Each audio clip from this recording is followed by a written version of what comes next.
The Dental Download podcast is your source for insight into dental school, conversations with dentists, specialists, and leaders in the industry. With new episodes every Monday morning, I'm your host, Haley Schultz. Let's get into this week's episode.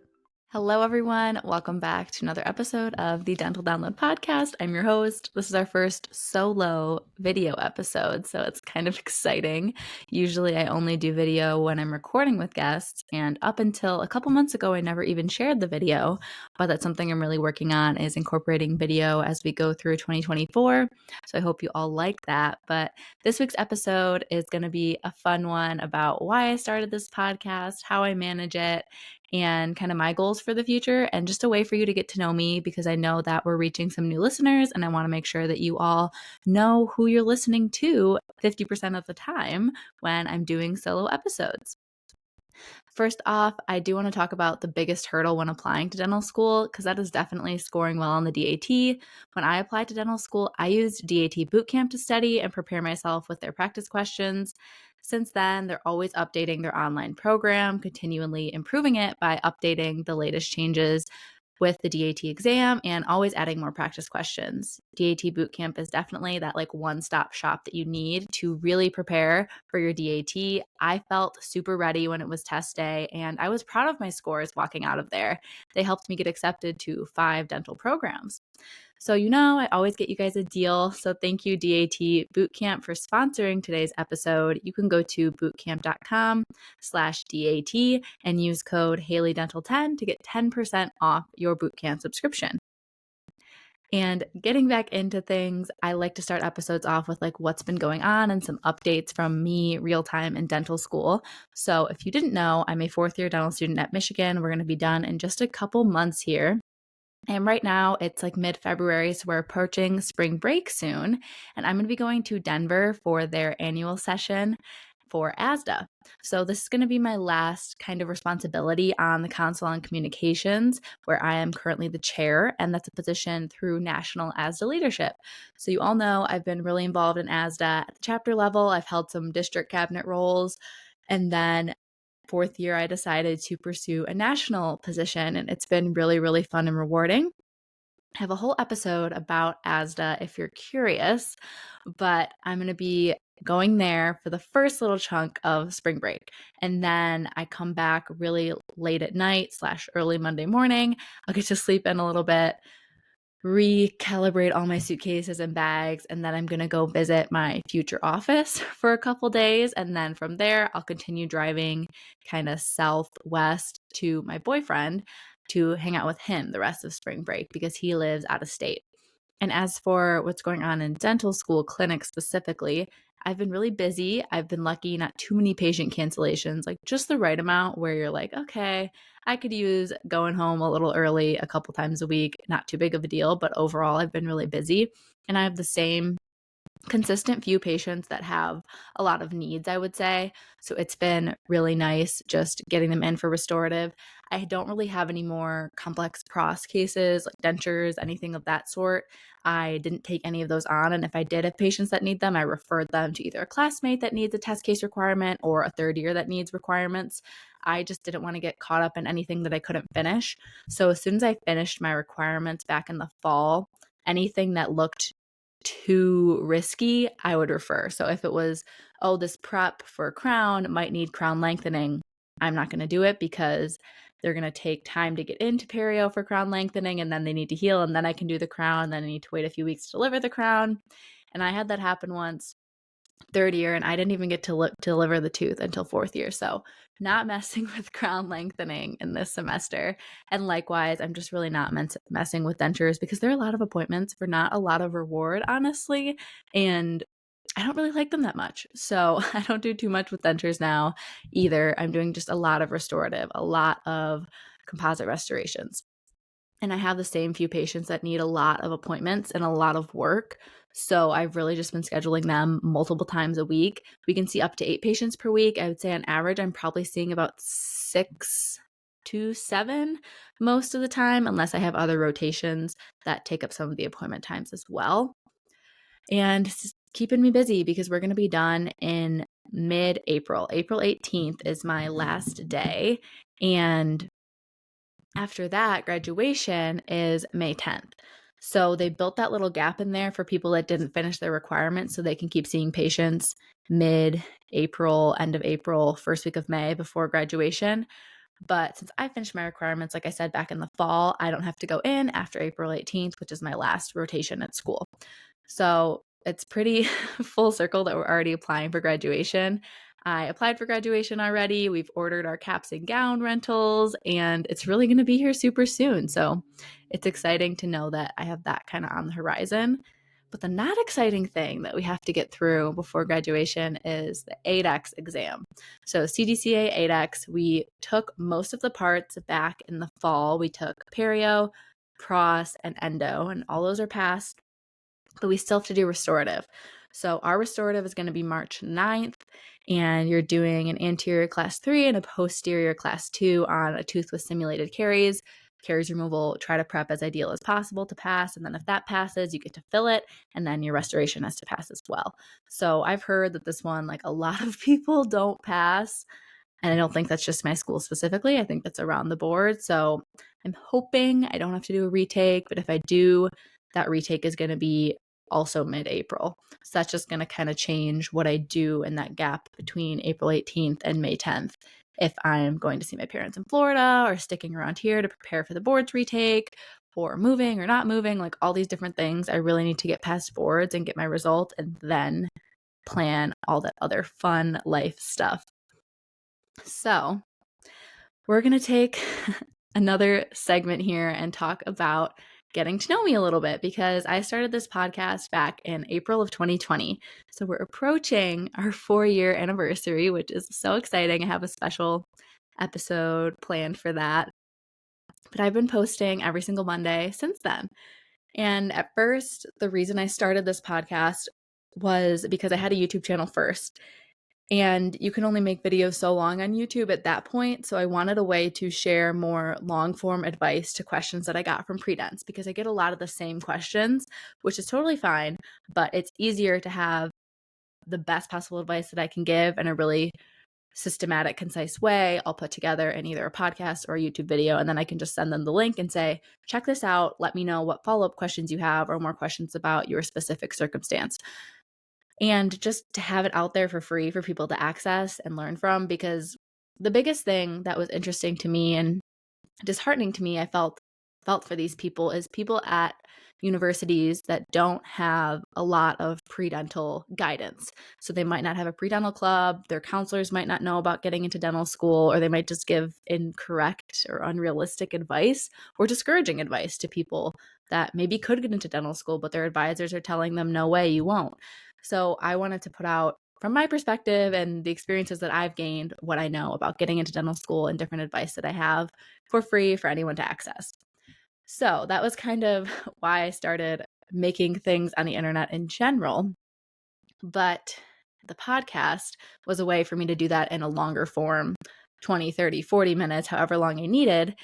And my first early episodes were really those long form advice. So if you go back to the very beginning, my first episodes of my podcast, you're going to see first year of undergrad, second year of undergrad, third year, and fourth year, talking about my pre-dental process each year, different classes that I took for meeting my prereqs, and then different experiences I had, like what year I went on a medical service trip, what year I took the DAT, what year I got my letters of rec and wrote my personal statement, what year I got leadership in student orgs, when did I get a job, when did I do research. All of that is in those first episodes, and those are some of my most listened to episodes too. So definitely give those a listen if you haven't already listened to that and you're in your predental stage as well.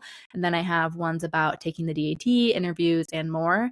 And then I also have more short form versions of those on YouTube with like semi-different content. So if you really want to be thorough, listen to the podcast and the YouTube video about whatever topic you're curious about. But after the first few weeks of doing that, I realized I can't just sit here and talk to you all every single week forever, however long this podcast is going to keep going. So I decided to start to bring in guests, which is the format that we have now, where one week it's going to be me talking to you about a topic of my choosing or topics that you all request. So I've done as I go through dental school, the episodes kind of evolve with me. So it might be how I studied for genetics D1 year and how to prepare for your first practicals, things like that. And then it's going to transition into clinic with me and different clinical rotations and eventually boards and all those different things that go along with making your way through dental school. And then I even have episodes about all of my job search process and how I found my current job. So it's really grown with me in terms of those solo episodes. But the other week, so it'll be solo guest, solo guest. The following week, you're going to get a guest episode. And I connect with these guests usually through social media, or they reach out to my email, or I reach out to them through real life or through social media. And they're usually people that I find would be interesting to our audience and to myself, which personally, I'm pursuing general dentistry. I'm very interested in potentially owning a practice one day. So there's a lot of marketing, dental business ownership, as well as women in dentistry, people that balance a lot, whether that's a family and practice ownership, dentistry, or they have some kind of side way that they earn an income outside of dentistry. And then I do try to bring on specialists as well for people that are interested in that. And then I do love chatting with fellow dental students to kind of compare how my program works versus their program and their pre-dental journey versus mine, because I do transparently say my pre-dental journey I feel was fairly cookie cutter and probably not as helpful to people as other pre-dents that experienced more adversity and challenges than I did. And I'm very aware of that. So that's why I try to bring on other people that have had different challenges when it comes to getting into dental school. So I have a lot of guest episodes about that as well. But I do want to let you guys know more about me as a person, since I'm kind of wrapping up dental school now and I'm going to be starting a new life phase and a new way of hosting this podcast as Dr. Haley in a couple more months whenever I become licensed. But end of the day, I'm still Haley, the person. So I want to let you all know a little bit about me and where I come from, my interests, my passions, everything like that. So I was born and raised in the Detroit area and the suburbs around there, so about 40 minutes outside of Detroit. We moved a couple times growing up, but it was always kind of within 20 minutes of each other. And I went to private school that whole time, so I didn't have to switch schools or anything when we would move homes. And I went through the same school, kindergarten through 8th grade, and then I went to a different school for high school that was actually an all-girls program, which was a little funky, but I loved it at the time. I didn't know any different, and I thought it was really fun. And then I went to Michigan State University for undergrad, where I went in knowing I was going to be pre-dental. And then I went to Michigan, where I am now, for dental school.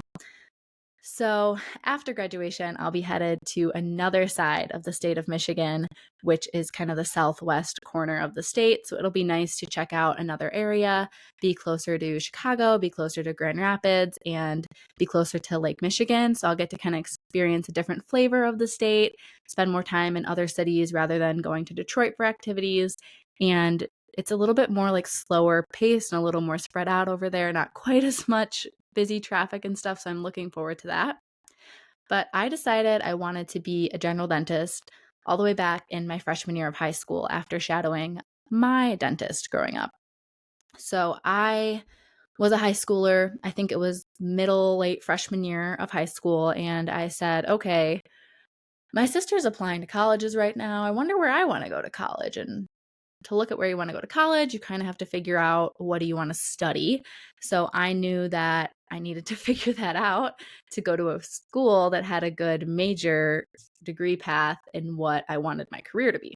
So I always had interest in healthcare. I think I knew I would go into something healthcare, some kind of science degree, but I didn't really know what. So just through Googling, this is where everyone starts these days, is on the internet, even back when I was a freshman in high school, which, what is that?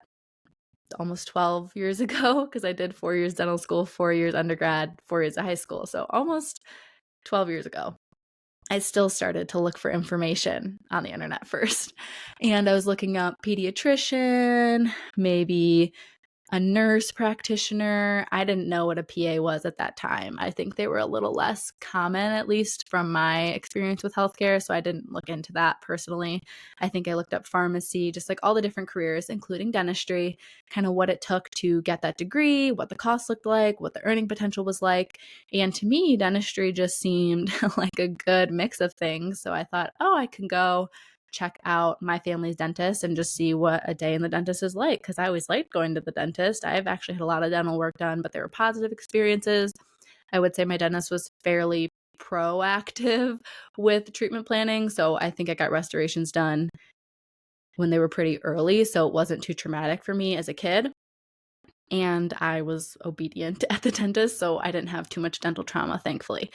None, actually, to be specific. So I liked the dentist, even though I had a lot of fillings done as a kid because I was not good about brushing my teeth. And I mean, floss, that never happened, probably until college, to be honest with you. I don't think I ever flossed my teeth till like late high school, early college, once I knew I wanted to be a dentist and was like, oh, I probably should take care of my own teeth. So shadowed my family's dentist and I liked it. And I said, this is cool.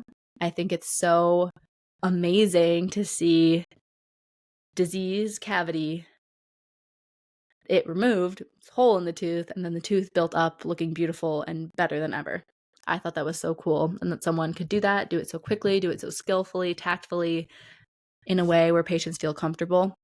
And I wanted to do that too. So since then, I kind of set my high school that I want to get into Michigan State and I want to be a pre-dental major. I applied to University of Michigan, Wisconsin-Madison, a few of those big Midwestern schools, but I knew that I would probably be most successful going to Michigan State because I thought I could get a better GPA there than if I could get into U of M. And then I kind of took Wisconsin off the table just because out-of-state tuition for undergrad didn't really make sense for me. So I ended up at Michigan State, and I was a human biology major in their Lyman Briggs College, which was a residential college for the sciences. So pretty much everyone in my building was pre-med, pre-PA, nurse practitioner, biomedical laboratory sciences, pre-dental, whatever it may be, something sciencey.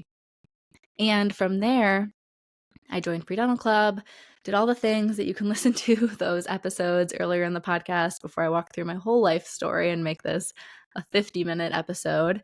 You can listen to those if you want to know what I did each year of undergrad.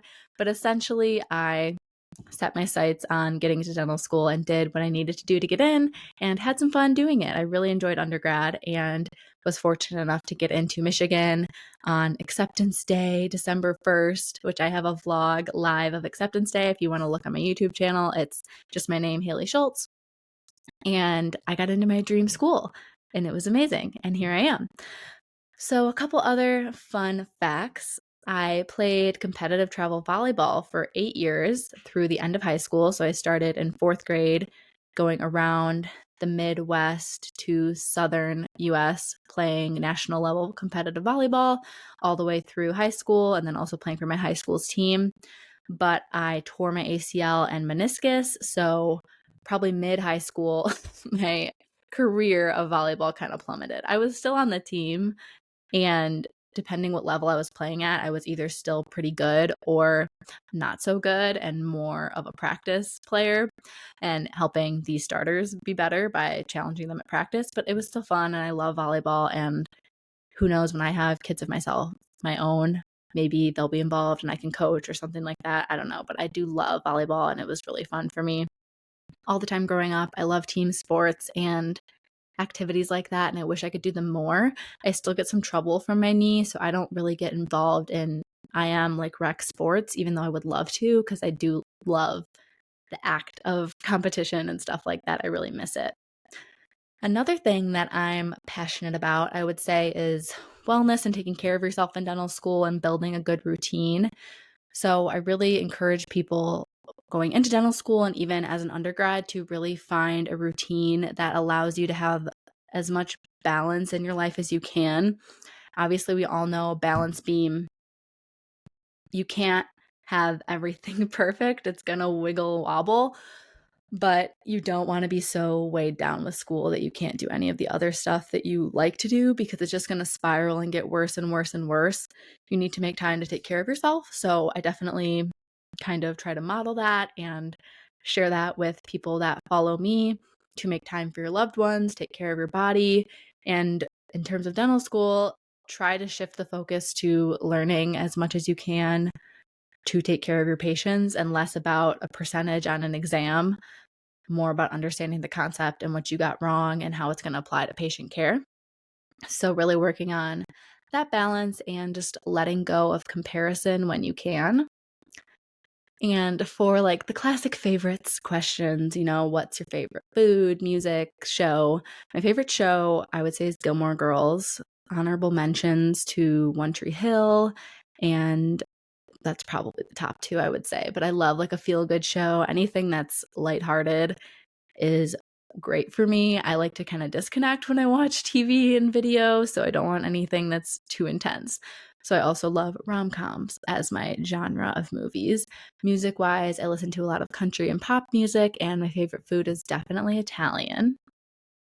So I mentioned earlier starting all of this social media stuff. I started my Instagram account in 2019 as well as the YouTube account.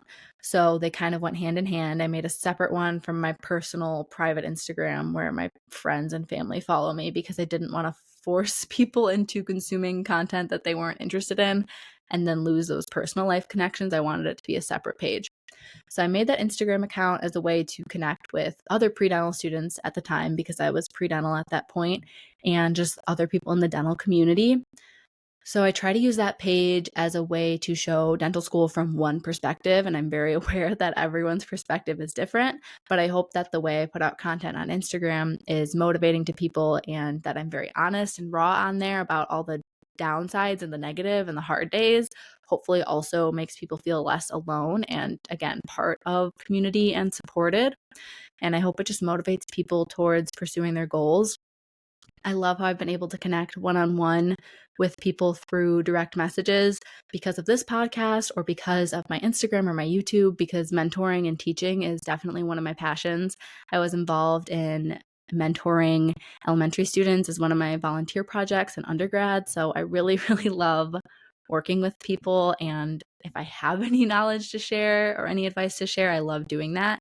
So I know that wherever my future career in dentistry takes me, I definitely know that I need to and want to be mentoring and teaching in some capacity, depending on what I can offer based on my skill set at that point.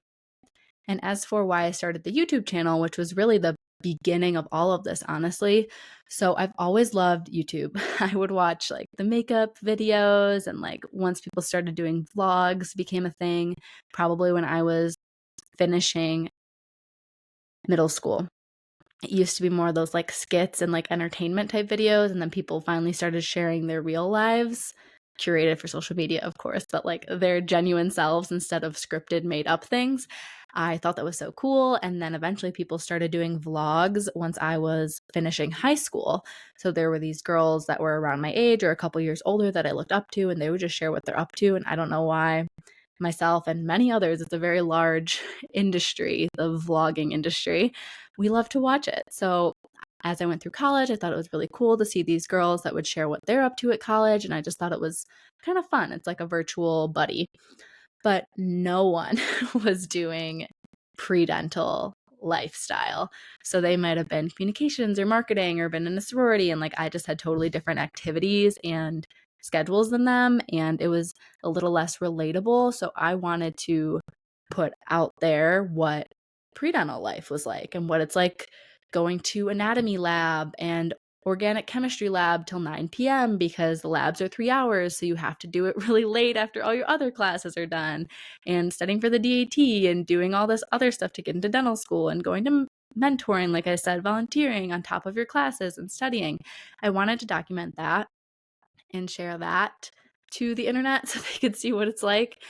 It was definitely a very, very small following. And I mean, honestly, I still view myself as a small creator, but I put all that out there. So if you're interested in what pre-dental life was like, I think I started it at the end of my junior year of undergrad.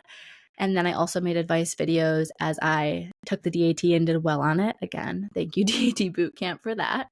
And I also went through and did dental school interview vlogs and eventually advice after I got into dental school. And it's continued with me all throughout dental school. I've had vlogs from starting dental school to white coat ceremony through first practicals, exams, starting clinic, first rotations, and now getting a job, approaching graduation. It's all very cool. And another big part of my personal life, of course, is my relationships. So I have my mom and my dad, and they have a cute little puppy, my little puppy brother, Theo. And they obviously were from Michigan, but they live down in Florida part of the year. So I go down there fairly often when I can. And then I have an older sister. She is based in Wisconsin. And then me. So it's a pretty small family unit. And I have actually been in a long distance relationship all of dental school pretty much. I met my boyfriend Justin in the fall of D1 year. So D1 summer, I was still single. And then I met him. And this was like still COVID time. So he was working remotely in Michigan, which is where we're both from. But eventually he had to go back to in-person work. So most of dental school, middle of D1 up until now, we've been long distance, and he's been based in Illinois, Indiana, and now back in Illinois. So it's always been at the shortest about a 4.5 hour drive up to almost 6 hours. So not flying, but definitely still long distance. And we're excited for the end of long distance because he's going to be moving with me once I start my new job. And it's really cool that the end of all of that not fun long distance stuff is in sight. I have a couple episodes about relationships in dental school and managing long distance and everything, and why I actually think long distance relationships are really good in dental school because you're able to lean more fully into the dental school experience by spending less time with your partner because they're not around. So I have episodes about that if you're curious. And between you and me, since we're buddies, I do think I'm going to be getting engaged in the next couple months. So I can't wait to just kind of start building our little family over the next few years. While I'm also starting my career, it's going to be a lot of new life phases all at once. And I'm really looking forward to it. And I don't know, I feel very grateful and supported by the people in my life, my family, Justin, and my roommates, my friends from dental school, my friends from outside of dental school. I have a really, really great support system. And I think that's one of the big things that gives me such a happy, wonderful life that I'm very grateful for. So the last one thing I want to talk about is my astrological signs, because I always think this is fun. And if you didn't know, you can plug in your birth date, location, and time into something online, or you can even do it in the Snapchat app, and then it gives you your full astrological profile as well as like descriptions about what it means to be each thing. So I think people's full personalities are summed up really well if you actually get the correct birth time from your birth certificate or the person that birthed you if they know. So I'm a Cancer sun, which is like your main astrological sign because my birthday's in July. And also, I was born on a Sunday. So apparently that means I'm very connected to the sun itself. So I'm very bright and confident, they say, very self driven. And then my moon is a Gemini and my rising is Aquarius, which I also think makes sense because I host this podcast and I have a little bit of Leo in me, which I think is interesting. So I'm going to pull up my phone and I want to read you guys my little astrology things to finish off this episode because I always think this is like so fun to learn about people. Like if I was sitting with a friend, I would love for them to just read me this so I could get to know them. And it just makes you go like, oh, like I get it. So let's share. So with my sun in Cancer, it says caring, dedicated, and sensitive. And then with the moon in Gemini, it says the moon is kind of how you express your emotions. And it says playful, expressive, and curious. You're drawn to spunky, clever people with whom you can carry a quick-witted conversation. And then back for Cancer, I didn't read the whole description. So your main sign, your sun sign, is kind of how you express your individuality. So it says you're a sensitive and romantic person who cares deeply about your relationships with people. And then we have my rising, which is in Aquarius. So this, I think, is kind of how you like frontward present yourself. It's your persona, it says. It says unique, friendly, and independent. When meeting people, the friendly, unique, and independent side of your personality comes out. And then my Leo, this is, I think, I'm a podcaster at heart. So your your Mercury is how you communicate with people. And my Mercury is in Leo, which is proud, courageous, and optimistic. So whether you're expressing tender emotions or explaining a direct analysis, you enjoy a bit of flair and fun in your presentation. And in general, I think Leos are just known to be like very confident people that like attention on them. I don't say like I like attention, like I'm going to walk in a room and just like start drawing all eyes to me, but I don't mind attention, if that makes sense. Like it doesn't make me uncomfortable where some people might get stage fright or things like that. I definitely don't feel that way. And then my next thing is my Venus. My Venus is in Cancer, which Venus is apparently your preferences towards things. So I'm caring, dedicated, and sensitive. So when you show your love through others, it's through considerate actions, and you would like that to be reciprocated. And next is your motivation, which comes from your Mars, and that's apparently also in Cancer for me. It says, slow and steady, you have a subtle yet highly effective way of reaching your goals, which makes a lot of sense because I think I'm definitely a slow and steady person. I can't just like jump into something and do a total 180. But I think that's enough for my astrological signs, and we're reaching about the perfect time to end off this week's episode. So I hope you all enjoyed listening, and if you're watching the video, that's kind of fun. But let me all know what you think of the podcast, and be sure to follow on Instagram at Dental Download Podcast. My Instagram is at Haley Schultz Dental, which I think the username will change once I graduate dental school to something incorporating the fact that I'm a dentist at that point. But always, you can find me, Haley Schultz. It'll always be linked in the description of the episode. And then remember to check out our sponsor, DAT Bootcamp. If you're going to be studying for the DAT, you can also use that code on any bootcamp programs. So like Anatomy Bootcamp, if you're optometry and you're somehow listening to this, or if you're studying for dental boards in school, anything like that, you can use Haley Dental 10 to get the discount. So thank you all so much for listening to this week's episode, and I will talk to you next Monday.